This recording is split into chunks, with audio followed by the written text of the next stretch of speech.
Alrighty, and we are live for this week's Bird Dog Chat with Ethan and Kat. And if you are new to the show, we want to go over the order of operations with you because it can kind of be confusing. Do we ask questions first? Do we hear about the topic of discussion first? Do we answer super chats? Where are we at with these things? So here you go. We're going to do some announcements. That'll allow people to get here, and we can start with some check-ins then after that.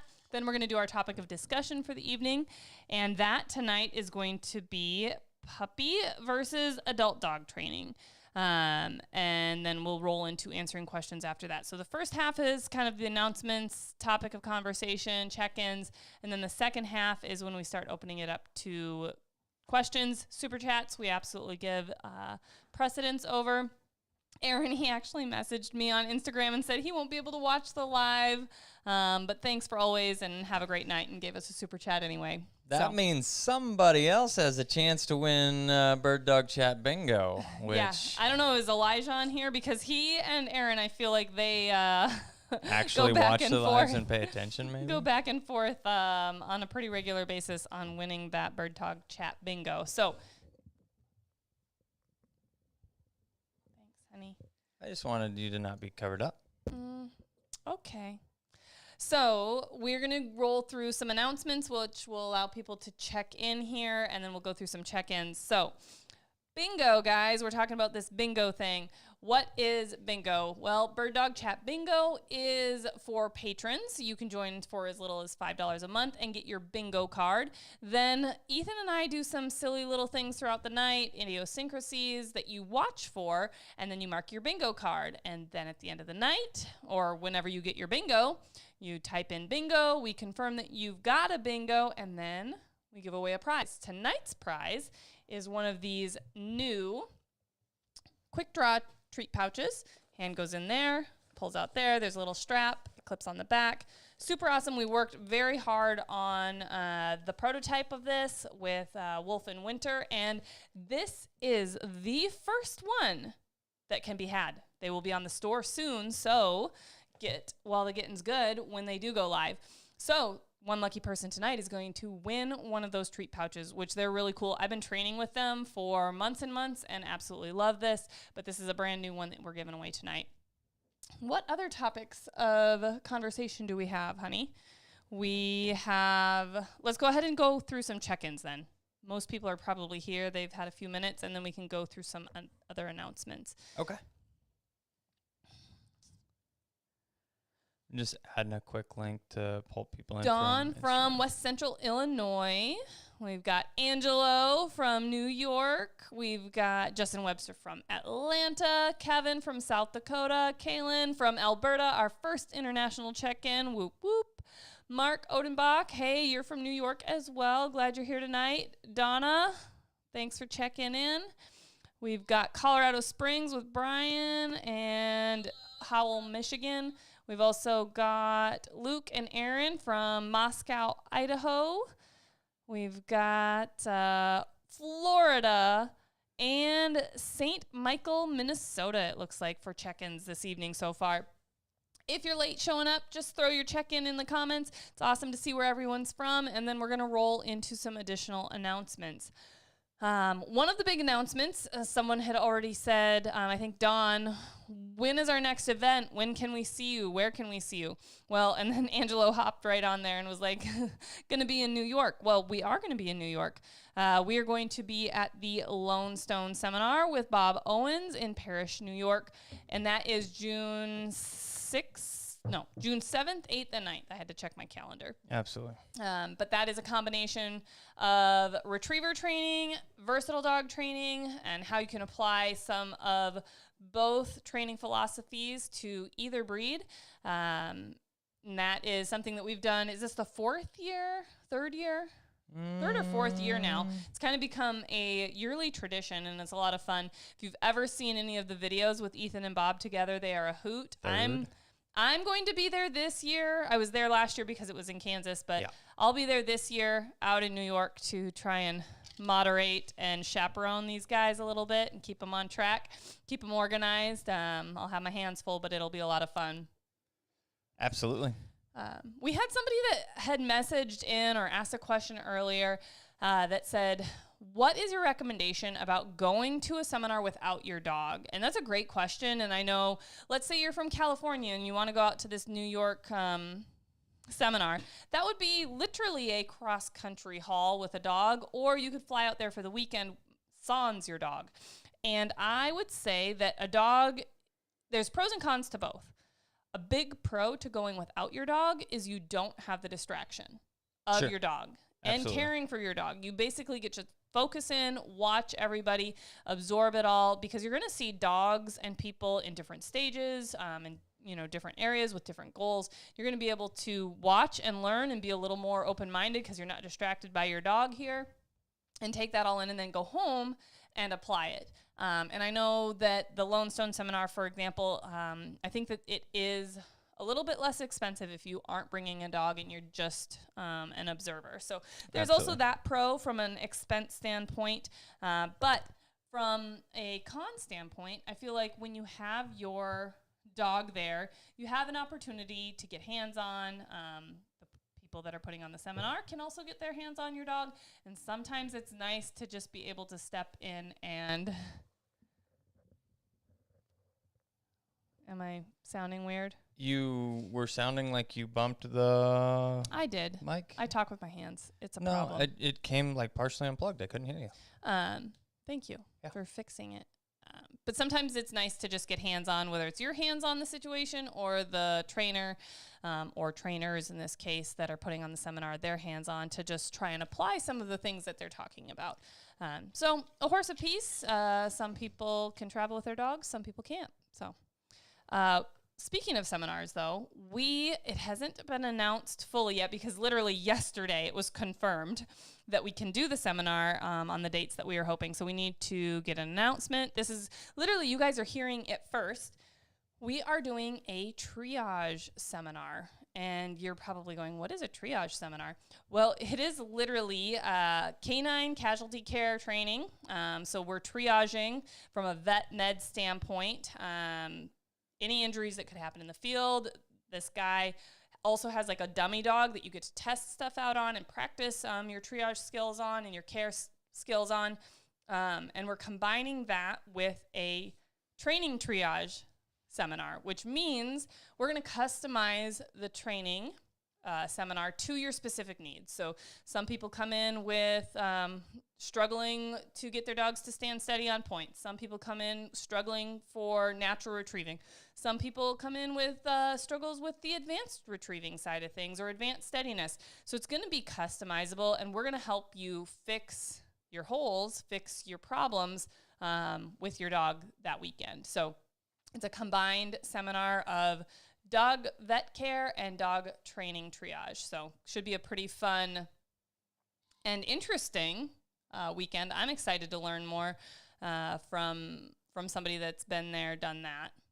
Yeah, the health side of it will be really interesting. And then from a dog training standpoint, I mean, we have 4 professional dog trainers that'll be here to kind of help break out or keep groups together. All of it is going to be very beneficial to the people that can make it. So. Yeah, so more news coming soon.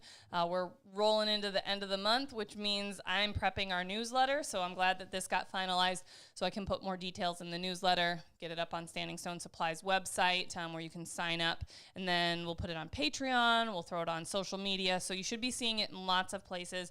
And you can always shoot us an email if you're interested in signing up as well if you don't see it in one of those areas. Absolutely. Then, Ethan, you need to talk about your hunting. Yeah, kind of a fun thing that hasn't happened in quite a few years. We actually had a group age out this year, and so in South Dakota, we've talked about in the past guiding pheasant hunts up there, as well as we've moved into grouse and prairie chicken hunting. I have 1 slot available for a group of up to 4 people, preferably 4 people. That's kind of when we do the slots, I break the pricing out by the maximum group size. So if you come with less, it just costs more per person. But and then there would be 1 group of pheasant people. So the grouse and prairie chicken is 4 people. The pheasant hunting would be up to 10. It would be a complete deal: meals, lodging, guiding with moi, dogs, All wild birds. hunting. It is 100% wild birds. And other than that, we're in Winter, South Dakota. So if you are interested, please shoot me an email. I would assume that this will not last too long. It's not a pressure-related thing. And just don't, if you are interested, reach out. You don't have a lot of spots. You have one. No, I have one. So that's why it won't last long. Yep. So please email us. You can use contact form on the website or whatever. Email will be the best way for us to keep track of where it's coming through. So that's it. Something else kind of crazy this spring is litters, guys. One more big question that gets asked. Yes, you can bring your own dog to hunt with me. That would be a big one that people want to. I mean, that's what it's about, really. So. Yeah. And you can send your dog to us for training prior to going to South Dakota to go hunting, especially if it's their first year. Get in the hunting season prerequisites, if you will. Yeah. Bird introduction, I would gunfire appreciate introduction, that. And I know collar Jessica would do a conditioning recall. fantastic job getting your dog ready. Yeah. So litters. Charles was like ready on the clicky thing to pull up the litters. We have 5, count them, 5 litters bred and ready to go. Now, not all these litters have been confirmed yet.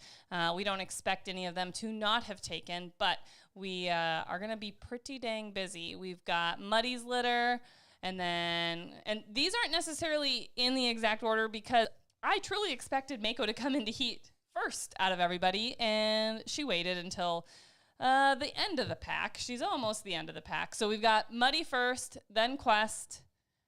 So Muddy to Arlo, Quest to Chief. It's a repeat breeding. If you've been watching Bet and Duel at all on the YouTube channel with the litter mates that we kept, which we won't go into the details of that mistake right now, but that is a repeat breeding, and it's not a mistake from the standpoint of a repeat breeding, but keeping litter mates, that is always difficult.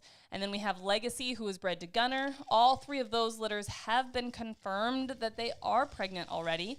And then the next litter is the Mako litter that she waited a little bit later than expected, that she got bred to Doc. That's his first breeding from our El Tesoro program. And then Doc also bred Piper. And that breeding just finalized, taking place here this beginning of the week. So lots of puppies that'll be born over the next May, June time frame. And thank goodness we have such an awesome team because they are going to keep us and all their little milestones on our toes. So if you just want to get your puppy fix, you should probably follow us on social media because there will be so many pictures, so many videos happening of all these cute puppies at different stages of life. And then we wanted to talk about hunt tests. Charles is campaigning a whole slew of dogs through AKC right now. He's got Trix, Splash, Hazel, and Shock running. This weekend is what we consider our local AKC test. It used to be in Yoder, quote unquote. Now it's Augusta, but it's still pretty dang close. Yeah, it used to be 5 minutes. Now it's an hour and 5 minutes. But whoa, they moved it where now? Augusta. East of Wichita. Oh, so it's going to be a little bit over there. Hour and 10 minutes, I think. Hour and 8 minutes, something I looked. We are not from complaining my house, I think. because... Or no, from the kennel. But some of these tests that Charles gets to travel to are 5, 10, 12 hours Sure, away. it's a long time, but it was nice when it was 7 miles from here. yeah. Which it was 7 miles from here for the last 17 years, I think. Yeah, I don't know. I know. At least 10, because we'd been coming to this test long before we moved down here. Yeah. Yep. So. And this weekend, Tessa is running a little Journey, hopefully finishing up her AKC Junior Hunter title. Just a quick little funny story about that. So Tessa ran Journey in her first ever AKC Junior Hunter test in Yoder last fall, and it got rained out. She literally got to run her one time, and she passed the one time. But it was so wet and so muddy that she ended up not running the other 3 opportunities. So she's going to run this weekend, headed out to Augusta with Charles and we've got our fingers crossed, but it's not going to take much. Journey's super prepared. Tessa's prepared, and they're going to go out and finish their junior hunter title. I'm not going to jinx it. But Nice job there, hon. no, Charles literally made sure that he entered her in all 4 tests. We weren't going to just be like, oh, she only needs 3. We're only entering her in 3. It's just junior hunter. Silly things birdless happen. is a thing, though. Silly things happen, man. Yeah. Your brace mate goes out, doesn't point anything, and busts all your birds in the field, and then all you're 2 scrambling. that they put out there. It's just part of it. It's just game. Yeah, it can definitely. That's the most common way, I think. Mm-hmm. Not pointing is probably more common, but it's not uncommon. To go birdless, especially as a junior. But then, speaking of hunt tests. For other people, our dogs point. Yes. But your brace mate can't get rid of all your birds in the field, or that's a problem. But we are excited because the first ever NAVTA test is going to be held out here at Standing Stone Kennels in June, June 22nd, 23rd. We're pretty excited. We're going to have to play a lot of rotating judges. Charles is going to judge a day. I'm going to judge a day. We've got a couple other judges committed, but I can't judge some of the dogs that Charles is going to be handling because we own them. So we have to kind of play around with the running order and the judging order and things like that. But it's really exciting. We are excited because our new duck search pond that we built last January, December. Before that, January of 23. Yeah, we used it all last summer. So a year ago. Yeah, a little more than a year. January of 23. Yeah, I came home to a sweet duck search pond. Yeah, Texas. so, but it had to, That after magically getting filled up. built, we had to get a bunch of cover growing and things like that. So here's a nice little view of that duck search pond. I have more if you want more. This is a live photo. Oh, it's so beautiful. It is. Go ahead and show do you have the one that I sent you where you kind of get a pan around? The kids and Ethan were out kayaking, so there's that in there. But, when we go out to the pond, we bring the dogs, we bring the kids. It's kind of fun in the evenings. But it's a pretty nice piece of water to train on, to test on. And that'll be the duck search water for the utility portion of the test. And then it'll be a combined NA test too. That is our beaver dam, or our beaver problem. Yeah. They like to cover up that spillway. Oh, so this might be the one Ethan sent. That's Ethan's. Mine, that was from like early this spring, I think. Zoom in, zoom out. Yeah. That's a week ago, maybe. My video is way better. We just cleared out that beaver blockage. Yeah, this is There you go. This one stuff was green, at least. That was last summer. Got a couple islands out there. 4 to be exact. But nice little duck search pond. So we're pretty excited that will be happening. Annie is the test secretary, which is awesome. That her and Charles, who have been very involved with their NAVTA chapters in Nebraska and Iowa, and even down in Texas now with the new chapter, the Alamo chapter. You guys have been involved in a lot of things. I know you help out with the Missouri Uplands test, but we're very fortunate. The Kansas chapter is very fortunate to have people that are as experienced as you guys to help run the volunteering, help with the test entries, things like that. So definitely, if you're interested, you can get on NAVTA's website and you can reach out to Annie or get the test forms on the website and get those submitted. So it will fill up quick. If you want Ethan and Jess to kill birds for you, come out. Yeah. Oh, am I gunning? Oh, yeah, you're gunning. You're voluntold. Voluntold. Excellent. That's right. I'll be gunning. The pink gun will be present. Yes. So, okay. I think that is a really great number of announcements. Now we're going to talk about our topic of a discussion, which is training a puppy versus training an adult dog. And is there a difference? Of course there's a difference, guys. We're talking puppies and adults. But what are those differences? One quick statement. This was a question that was a number of different questions we ask on Instagram, and I think we got maybe half a dozen specifically about this topic. So that is why we chose it. We're going to continue to try and do this. as well as leading up to giving more information so that people can plan for and be here and available, because it's one of those things that sometimes we get a little last minute. But as far as the differences in training puppies versus adult dogs, or the old "you can't teach an old dog new tricks" statement, really there is, people ask how old is too old, and I often just say dead is too old not to be able to teach new tricks. And I think that when you get into older dogs, you have to work around conditioned behaviors that may be in the way of what your goal is. And with puppies, you have the opportunity to start with a blank slate and work in the right direction from the beginning, but attention spans are shorter. So those are the kind of main differences that go back and forth. Yeah, and I mean, you can see, how do I lean? Oh, you can see Nixer back there on the chair. Funky Nixer. He is 12 now, and he is a great example of, can you teach an old dog new tricks? So he is, like I said, he's 12. He's already learned all the tricks, but he definitely turns his ears off and doesn't necessarily think he needs to listen, because he's learned over time that he can self-reward. We're running around in the backyard. He doesn't necessarily have an e-collar on. He's going to go check out the bird pen. So to help like an older dog that has either that baggage or has been self-rewarding for a very long time, you need to get creative with the way that you can build engagement and keep them excited about training. And their rewards aren't always the same as puppy rewards.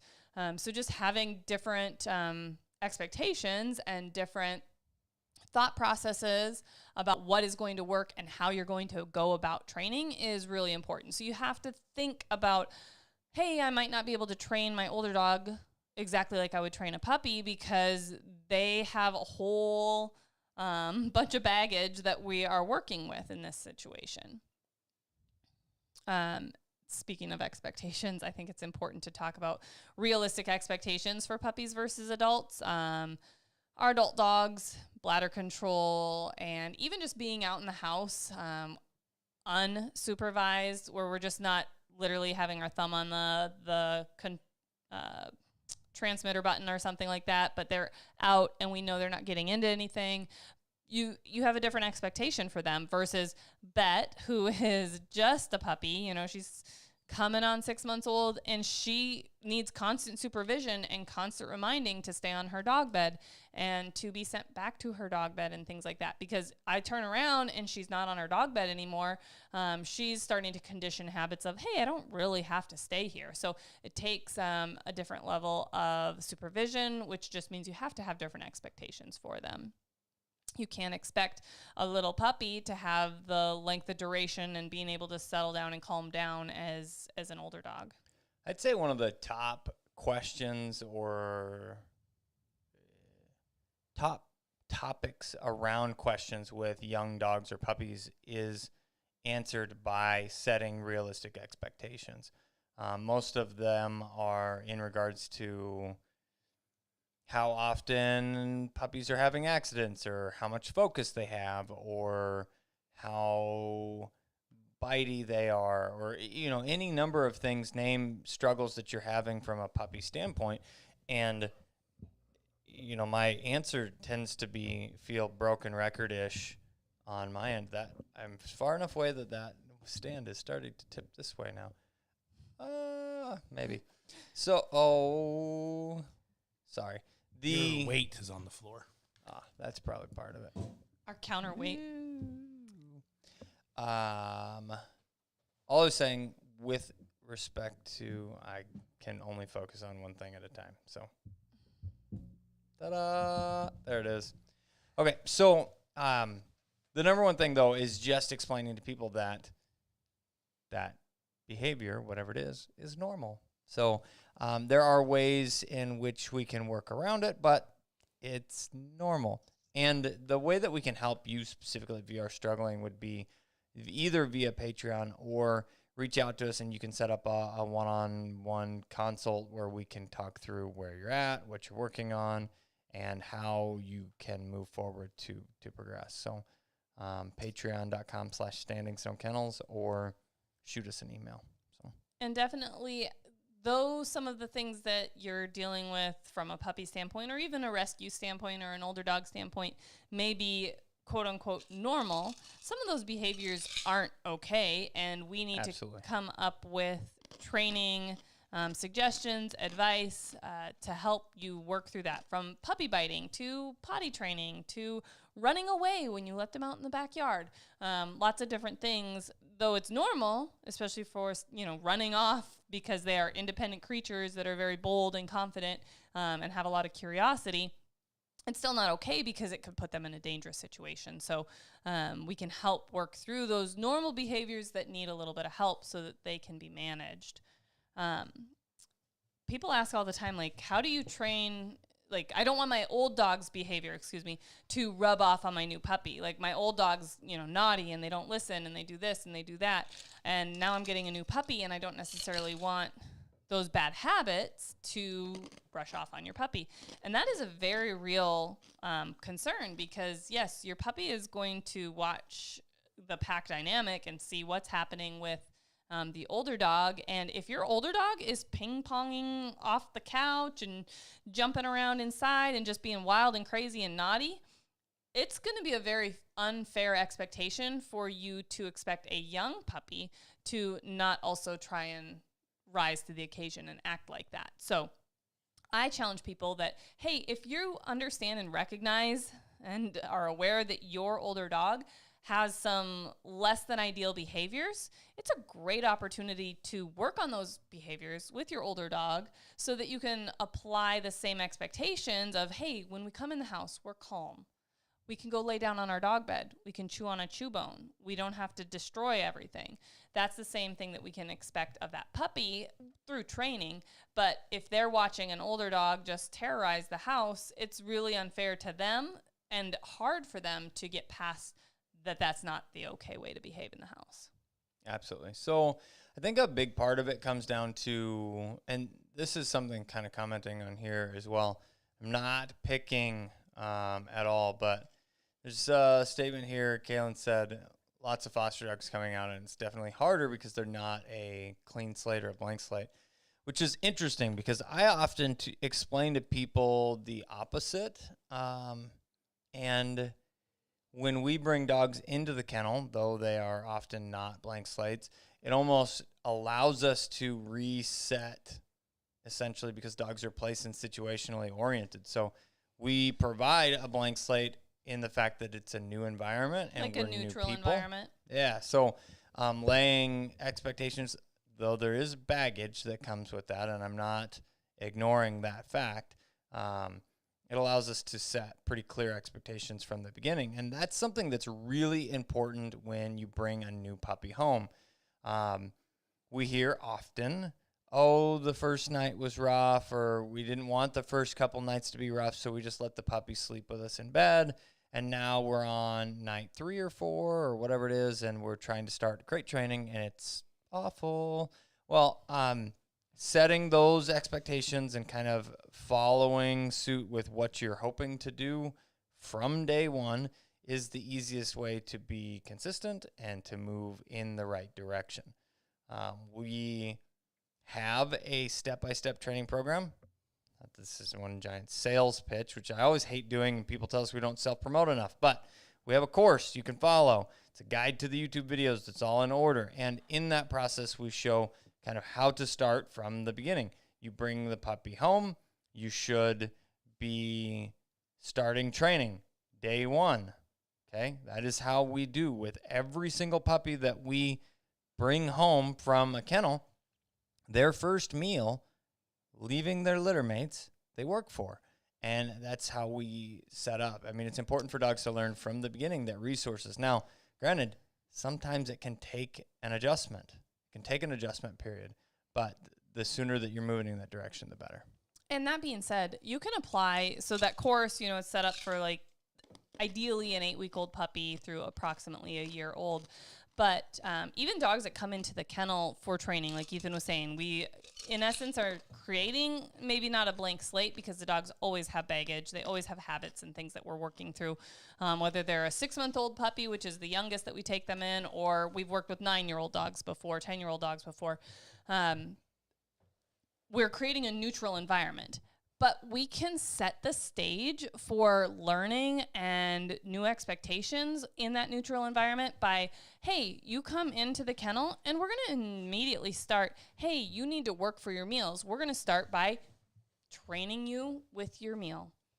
And you're going to eat from us, and you're going to learn to trust us and work for us and understand that the resources that are very important to you are coming from us now. So you can set that up. The other thing that I want to mention, because though Ethan said, hey, you know, we can create this neutral environment, blank slate, it never fails. If we get a dog in for training that seems, wow, you're just like super easy. Things are going really easy. Give it about a month. And then they kind of feel comfortable enough in their new environment to let their true colors show. And then they start saying, hey, guess what? You know, that baggage that my owner talked about, the fact that I, you know, dig up my dog bed or I bark all the time or whatever, that will start to show itself because they may be slightly overwhelmed in the neutral new environment of the kennel and they aren't out of their shell yet. And then once they've truly settled in, which I say a month, you know, it varies per dog. Some dogs are faster, some dogs are slower to truly settle in, but you can tell when they've truly settled in some of those behavioral issues that your owners have mentioned being something that they want to work on starts to show up. If you could do me a, excuse me, if you could do me a quick favor and just speak into the microphone what you just made, it would help me out a little bit. This is a gin drink. Oh, thank you. A gin cocktail. And I sipped it and went, I really don't care for gin that much. That's a me thing. You're a... And a me. Yeah, that's a... And an Andy And thing. I think that's good gin. Like, it's in the flask, so it's... oh, yeah, that's my good gin. It was probably... Botanist or bootlegger, Rangpur. How was yours sitting? I mean, I could drink yours. I think he's going to donate. Well. I mean, would you like one of these? If I was stuck on an island somewhere and it was all I had because there wasn't a cool little tiki hut where they make margaritas and stuff like that, I'd go for it, 100%. You'd be forced to drink a gin and tonic? If my option was ocean water or gin and tonics, baby. Glad that are my favorite drink ranks so high on your list of. I mean, but I feel the same way about bourbon, right? Like, sure, if 100%. I was lost in a desert, you might drink seawater over bourbon. I would cut down a cactus and suck the juices out of a cactus before I drink bourbon. Probably. Next time you're at the ranch, we're gonna test that. Anyway, we digress. So I wanted to get back to the training puppies and adult dogs separately, and this is something that I think people talk about a lot and say, well, my old dog is going to show my new puppy the ropes in the field, let's say.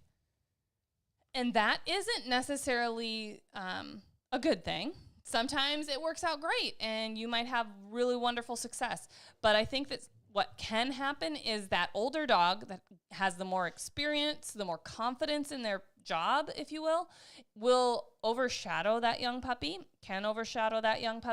and they're not going to get as many opportunities to find, point, track birds, to retrieve birds. And then you've got your older dog stealing all the retrieves, finding all the birds, finding all the cripples, and young dogs, because they may lack a little confidence in their job or maybe even lack a little drive, start to give up, start to quit, and then you're creating this habit, anything a dog's doing, they're conditioning themselves to, and they go, oh, well, I saw that bird get shot, but, you know, my partner here, Remy, the old faithful, he runs out and picks up every single one. I don't need to even bother. I'm not even going to mark that. I'm just going to start moving on to the next bird. And so we're creating this habit that when Remy, our old trusty, has to retire and our new Fluffy doesn't necessarily know his job on the retrieve side of things because he doesn't mark, he doesn't go after him because Remy's going to get him every time. He's like, well, retrieve? What are you talking about? I don't retrieve. You're going to have to get another dog to do that because at this point, I don't retrieve. Or you're going to have to send him in for training. Though, name it Lady. We're going through all the names. All of that being said, though, I think it really comes down to, no, you're perfect. The everything in moderation category. So yes, the puppy can learn from the old dog, but at the same time, the puppy does need its own opportunities to learn. You know, think about it much the way that the old dog probably got opportunities. Okay, so this is something we see fairly common. Like, oh, this first dog that I got, no dog ever compares. And, well, it's no dog gets the same opportunities as the quote-unquote first one did. It's the only dog you had. It hunted every field. It hunted everywhere you went within reason, right? But it gets all of the opportunities. And then you have the old dog now that it's like, man, that puppy's kind of a pain in the butt. And it already busted one bird and lost a cripple because it dropped it or set it down or whatever. Well, it needs the opportunity to continue to grow, not just be put back in the truck. So Absolutely. But the same in opposite can be said. If you hunt your young puppy with your older dog and your older dog is like Nick's now, where that other puppy goes and steals all his retrieves, he's just going to be like, fine, I love to retrieve, but I'm not going to fight you for it, buddy. Because he just moves I on. don't care. Because he doesn't care anymore. Like he's like, I've retrieved 12 seasons of birds. I'm really okay with this. And he's not going to fight over a retrieve. And I know I'll get in trouble if I try and grump over this too. I mean, he's also had that like training opportunity, experience of, hey, we don't fight over retrieves. So he's just not going to fight over them. But then if you've got a young dog that's out there going to fight over their retrieve, steal it from him, he leaves it. And then the puppy's like, oh, well, this is boring now. That wasn't any fun. You know, the competition is gone. Spit the bird, move on. Well, now we're creating a really bad habit that this puppy is fighting over birds, stealing them, and then leaving retrieves, and we're losing, you know, our shot game. We have to recognize any of these patterns and habits that are occurring, and if they're not good and they're not what you want, we need to stop the cycle and figure out how to fix it. And there's ways to fix both things if your dog doesn't want to retrieve because they think they're going to get beat to everyone, and then there's ways to fix if your dog beats your other dog or tries to steal your bird from every other retriever out there. There's ways to fix both. So we can help with that. And because every situation is slightly different, we need more information. Patreon.com would be the place for that. But that was my last thing about training old dogs, young dogs, recognizing patterns and habits. We've got about 20 minutes for questions. If you've been holding on to one, throw it in there now. I know that there's a couple that had popped through. We'll start scanning through and looking for some of these questions and see how many we can get answered. This is a perfect question that segues right into our topic of discussion tonight. From Jarrett, is a 5-year-old German Shorthaired pointer too old to start hunting? Yes. No. Come on. You're just going to want to treat that older dog like a puppy and go through all of the initial stages. You don't want to skip steps thinking, oh, well, they're older. I can just skip to the next step because they don't need the puppy stuff. Can we skip to the good part? Right. And if you do that, you're more than likely going to create a problem unless you're super lucky and fortunate and your dog is just basically perfect. You don't want to skip the steps that are going to get you to ultimately where you want to be. So treat them like a puppy, go through all the stages. The biggest difference between usually older dogs and puppies going through all the same steps is that older dog, they have more focus, they're more mature. So you're probably going to get through some of that intro-y stuff faster, but not necessarily if you've got a dog with gun sensitivity or bird aversion or collar aversion. You're going to probably have more to work through than a blank slate puppy that's never had those situations, unless your timing's really off, and then you probably are creating issues for both of them. But start at the beginning. Smaller steps you take in dog training, the faster you'll get there, whether it's Absolutely. a puppy or an older dog. We answered this earlier. Mm-hmm. Thank you for the super chat, Aaron. I know he's not Appreciate it. here, but thank you anyway.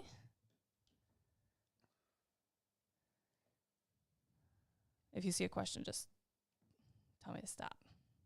My eyes don't move that fast. Oh, somebody's been... Here you go. I haven't heard literally anything had- about the single barrel pick lately. Either had he. Either have I. It's kind of a long process to get a barrel of bourbon if you're picky. If you don't care what you get, you can get them a lot more readily. But we've been waiting, and I actually heard today that there's the potential for one to come down the pipe pretty soon. Again, it's kind of, I'm looking at allocated / semi-allocated bourbon types, so it takes a while. And I just missed on the last single barrel select pick, and then got a call today that there may be something potentially coming our way soon. I don't know what soon means, but It's relative. soon-ish. Getting your first puppy on the 10th. Been watching our videos from Catch, Clean, Cook Adventures. That's awesome. Puppies are exciting. They're a lot of work. And we have a course as well as lots of YouTube videos to help you along the way. And Patreon if you get stuck. We actually have a lot of people that utilize all three: YouTube, the course, and subscribe on Patreon. So that Absolutely. they can follow along, get extra help, ask questions along Like the way. any education, you get out of it what you put into it. So it takes time, it takes the reps, and then a little extra help here and there doesn't hurt. Brian Gaddy, can't lie, I was kind of hoping my turn for a puppy would come early. Laugh out loud.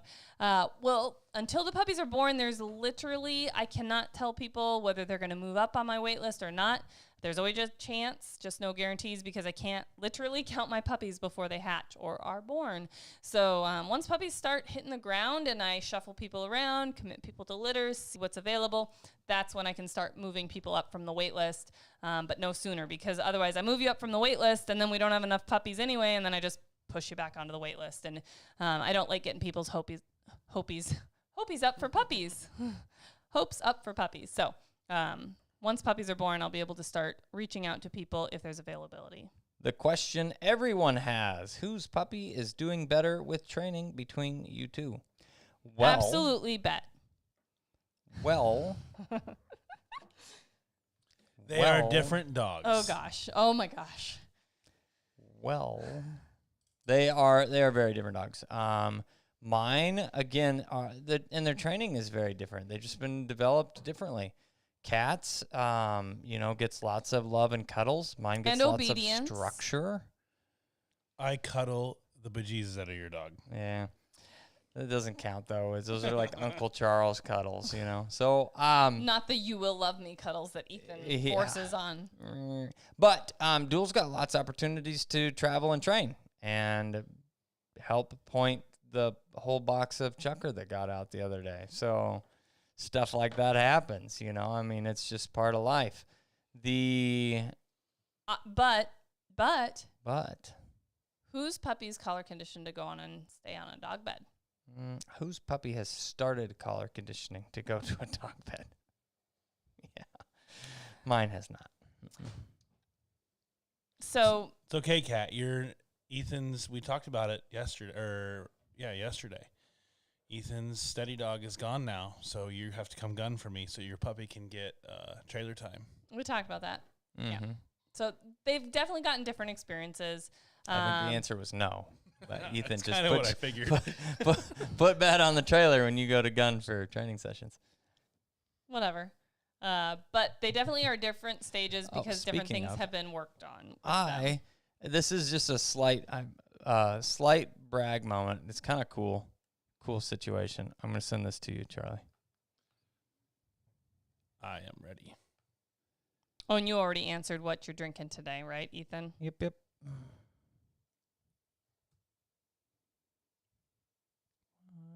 Here it is. Share. Training a dog. This is from the Piper Vex litter. His name is Honcho, and Honcho just went home. Came back in. Hopefully, is that going through? It's waiting. I do not have a prompt yet.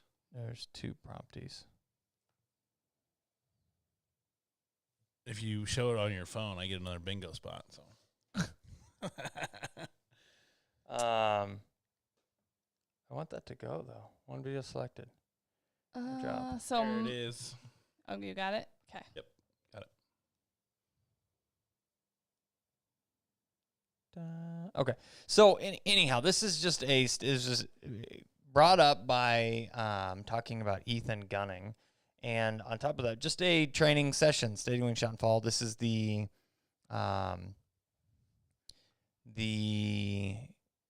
time of year that we're putting a lot of emphasis on that. Dogs running Master Hunters, and Honcho got the opportunity to brace. We break this process for the average person kind of looking to do it. We typically break the process into a 2-season start. So this would be his first attempt at steady to wing shot and fall. This is the first, not the first session, the first reps, whatever. This is his first training segment that we work on this, and we get dogs. This is a great example of where like Tricks, Shock, Splash, and Hazel were last fall. Yep. Then Charles went and took them and guided with them steady to wing shot and fall all season. Now what are they doing? Now they're running through testing. Yep. So that's kind of the process that we look at it, because it takes a lot of conditioning. And when you run through these hunt tests, you are not doing that with an e-collar. So the dogs have to be very well proofed and conditioned to steady wing shot and fall and retrieving to hand. And we found that slowing this process down in a time standpoint, there's no extra bonus points for rushing it. I have finished Master Hunters at the under like a year and a half category, and it, do you know what they have? The same exact title. It does not matter. Nobody cares. Nobody asks. It doesn't show anywhere. It doesn't report anywhere. But a dog that's not fully ready for the process, whether that be, mentally ready or they get pushed too fast, you can have some ill effects with that. It's a good amount of pressure that can be applied when the dog's not 100% ready for it. And so, long story short, here is Honcho, and go ahead and roll the film.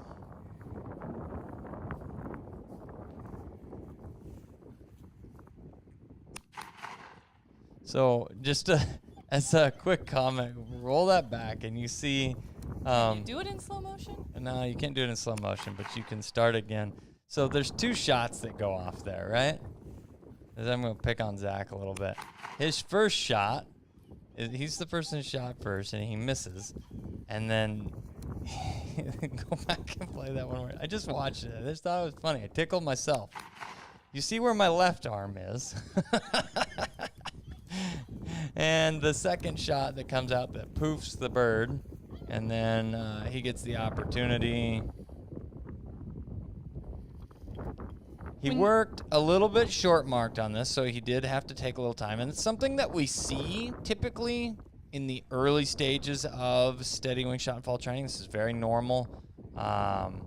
Mismarking. And that probably goes back to our dog, or our lack of emphasis put on marking drills. Like if we spent more time working on marking drills outside of this, the problem that we run into is that not all short hairs, not all versatile dogs, not all dogs in this category really love to retrieve to the extent that doing lots of retrieving drills to truly improve this could be there. It's something that we need to work on, though. But he finished the retrieve, did a great job, 2-hand. This is a dog that I would call, and this is going to sound funny, okay? This is a dog that I would call green steady, not ready to go run a hunt test. And you may be watching that going, but he looks so good, right? He looks so good, right? Yeah, he looked good in training.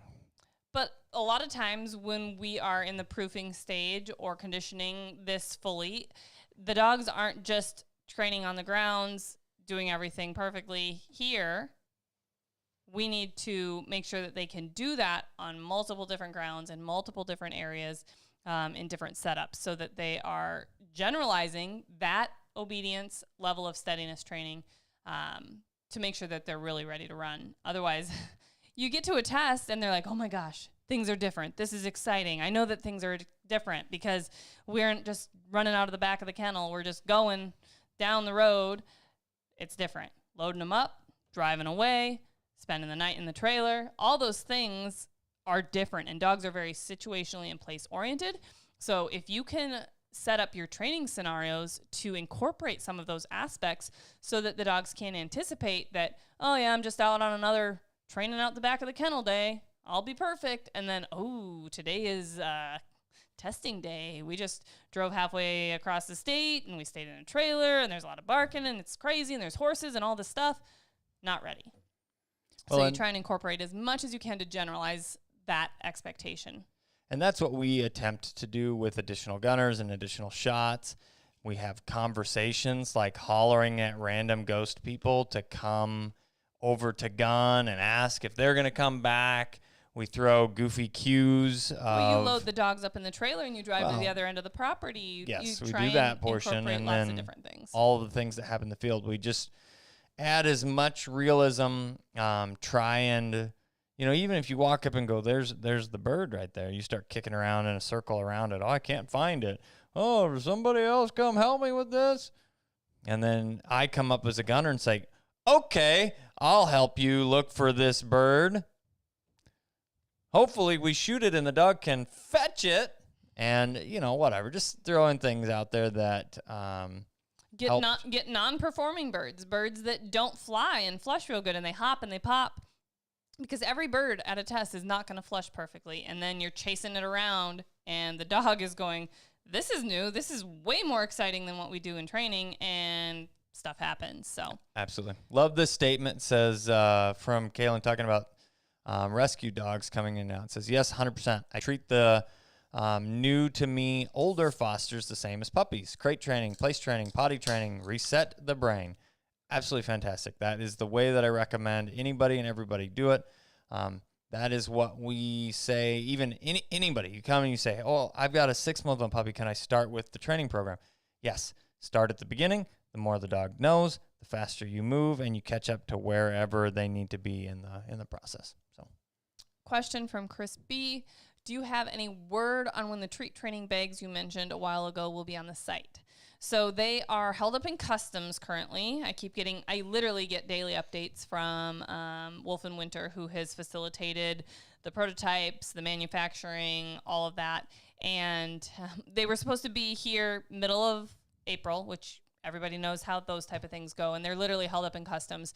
So as soon as customs says, good to go, they will be to our facility very quickly. So I would not expect our entire shipping container. No, I'm just joking. I would not expect it to. A couple boxes.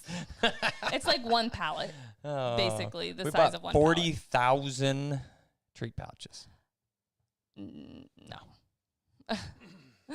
But they should be here, I would imagine, on the site within a month, if not faster. Less than 30 days, yeah. I would Once we get them here, because I don't want to put them on the store and then pre-sale them and then have people waiting on them, or my store manager. For an unknown amount of time. And then my store manager, who's my brother, and I love him to death, but if I make them available now, then he's going to have people ordering them plus other stuff that's already available. And then he's going to say, do I split the order and send out the stuff now, then ship the training pouch later? Like, what do you want me to do? So I told him just to wait and not make them live until they're here on site. So shouldn't be too much longer. And but they're awesome. I know. And then we'll end up posting them on social media. Bring it out here again. They are the best treat pouch available on the internet. So, and even not on the internet, if you made it yourself. Because technically they're not on the internet yet. The clip that in there. You got a little spot for your poop bags if you need it. Poop bags. But I like this front pouch because we don't utilize poop bags out here at the kennel all that often. We have poop scoops for that. But that front pocket, super easy to just toss your clicker in. And then it is really easy to access and fill your treat pouch, empty your treat pouch. You open it up. There is a belt in there for if you want to wear it on a belt. Comes with a belt. Otherwise, you can wear it on your belt, which comes with belt loops that you can clip, or this clip, which I use this clip all the time, where you can clip it on the waistband of your workout pants, your joggers, your leggings, your blue jeans, your pocket of your blue jeans, everything like that. And then it's just in, grab your treat, pull it out. And like everything with the Standing Stone stamp, it is warranted forever. So, ta-da! So, and then there'll be, for now, we're going to have this color, which is the tan and khaki, khaki and blaze, whatever. There it is. Kind of the upland color scheme. And then we will also have charcoal, not charcoal. Yeah, it's like a black and gray, and then bright fun green and gray, which kind of goes with the old treat pouches we used to have, that color scheme. Absolutely. So, any other questions that pop through? Somebody had asked, what course should I get? They had a 4.5-year-old right here, adopted a 4.5-year-old GSP from a breeder. She gets heel, but still does mild pulling. Have your collar and leash. It's a lifesaver, by the way. She is collar conditioned.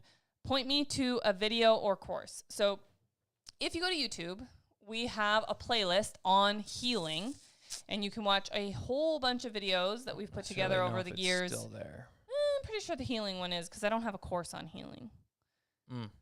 So you can follow those videos. They're not necessarily in any specific order, but there are a whole bunch of training drills from little puppy to advanced training that you can do for healing. Otherwise, we recommend using Patreon for behavioral issues and just like little specific. Let's look together. Are you in playlists? I am in playlists. Healing, right there. No, that was hunting. Yeah. It's really small. Why so serious? Can you make it bigger? That's what she said. It's not there. Somebody took it down. Somebody was right. I have a...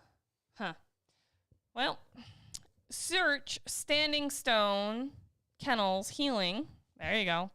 And Make your own playlist. And make your own playlist. And a whole bunch of videos that we've created that include healing drills will show up. So there you go.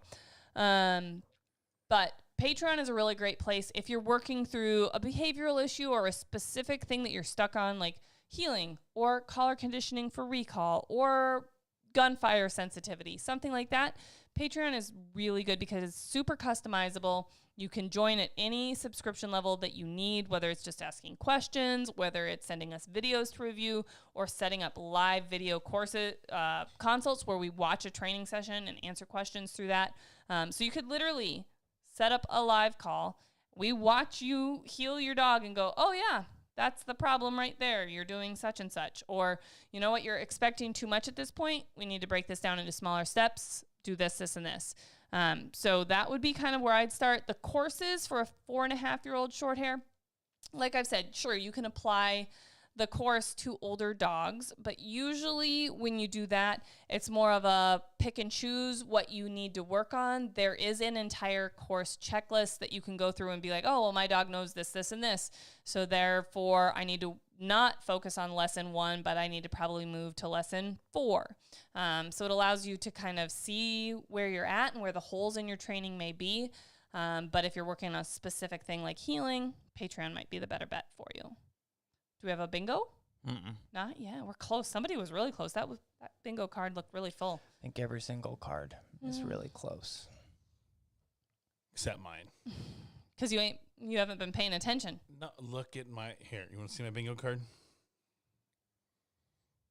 Tell me what I missed. Well, you got a really bad card this time, Charles. Hey, I totally did that one. I don't know that you did. I did. This one? No. Kinda. Kinda. Ethan did a little bit. I'm gonna take it. We definitely talked about Lone Duck and Bob Owens, though, Charles. We did. And I talked about Instagram. Okay. What else? You did a really good job. I almost always just click location, and you didn't mess it up at all. No, I did really good. Okay. We definitely talked about hunting in Texas. Did we, though? Yeah, because I said you hunt them, study the wing shot, and fall all season in Texas. I'm paying attention to other things. I definitely said our first international check-in. Can I get a bingo? Well, there's a couple things if you want to talk about them real quick, we can get one. Well, all of that being said, I'd like to finish this evening with talking about the best way to eat meat. And it's a scientifically proven fact that smoked meat tastes better.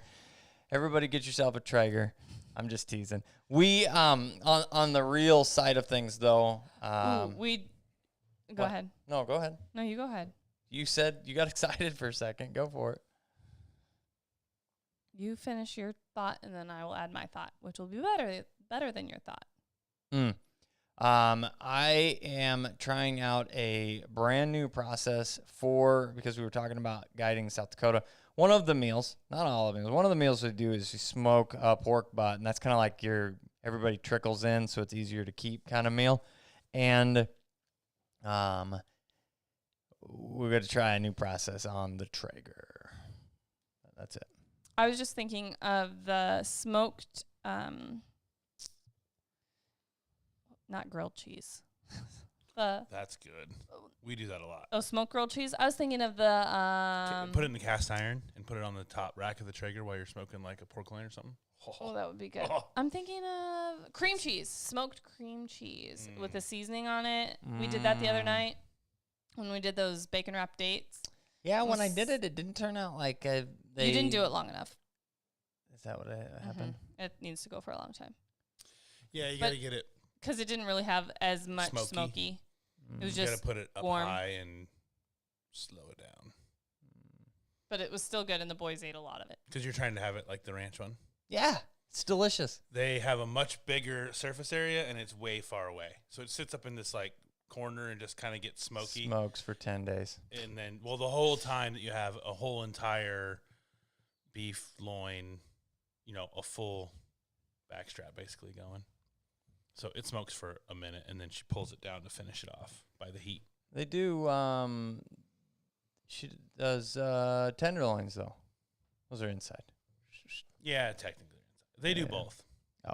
Just you're only there for the fancy meals. So.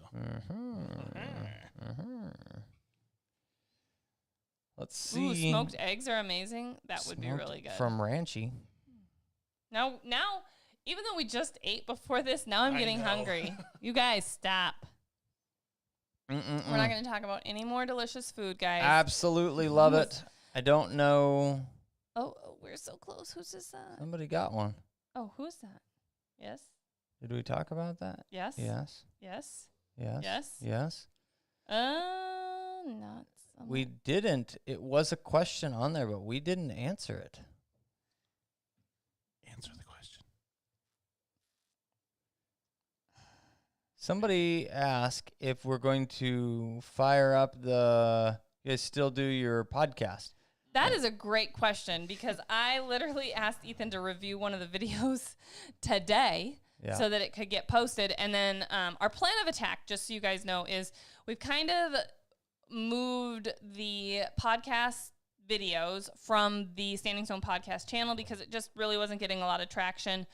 And YouTube created its own podcast thing on your channel now, playlist. Yeah, I was trying to play the game. Well, yeah, but then we've been putting some on there. What we're going to do is all of the backlog podcasts, we're just going to make live all at the same time and then release a couple new ones. And then we do have a few new ones and we need to keep on the recording process. It's just all the content pieces take time. But yes, we have new ones. And then some of the podcasts have been released just as the audio version that we are going to get up on the YouTube channel as well. So to answer your question, yes. Yeah, I think there's 4 that haven't been released yet. At least, because I also did one with Lee, and we did one with Chad and with Randall. Yep, and Mike and Podcast Shock, Bingo, Vex. Yeah, so we we did have mention Vex. Yeah. have So a handful. somebody who is the we didn't. where is the that Worth one at? Pack. Yeah, but where is the bingo at? Right there. Brian, is that who it is? Now we've got 4 bingos, but I don't even see the one that somebody called out. Well, because this person didn't mark theirs. Oops, go down.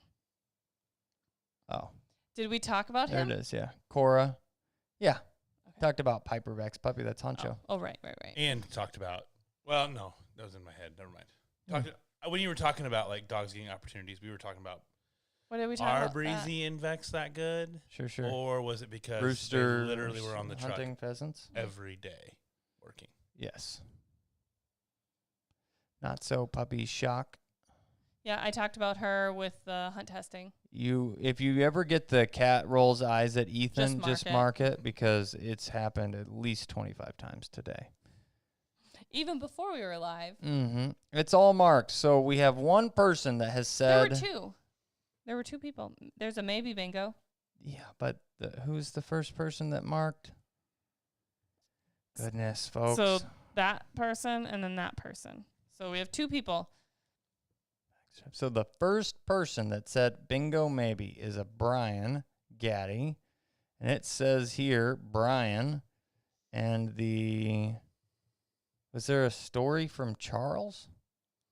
He said if the smoking the meat and the cream cheese counts. He asked it, then that is it. He's been trying to get me to tell a story the whole time in the chat. Aha. Whose is that one? That's Luke. Luke has a bingo. That was the first one that popped up. We're gonna have to say, Luke, send us a message. And if Luke doesn't send us a message, the next person that I see, sorry, Brian, would be the Worth Pack, which I believe is under a name of Cora. Shoot me a message on Patreon with your bingo card number. And heck, all three of you can get them. We just don't have them yet, right? Like we just talked about that. This is my one prototype that we have available. That's fine. Send me a message on Patreon. We'll get them sent out. We just have to wait until they get released from customs, and you guys can all have one. So we'll get all three of them sent out. It's just a matter of getting them from customs, and then we'll get them out. Absolutely.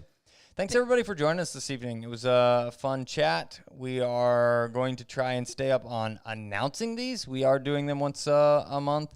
Newsletter is a really good way to find it.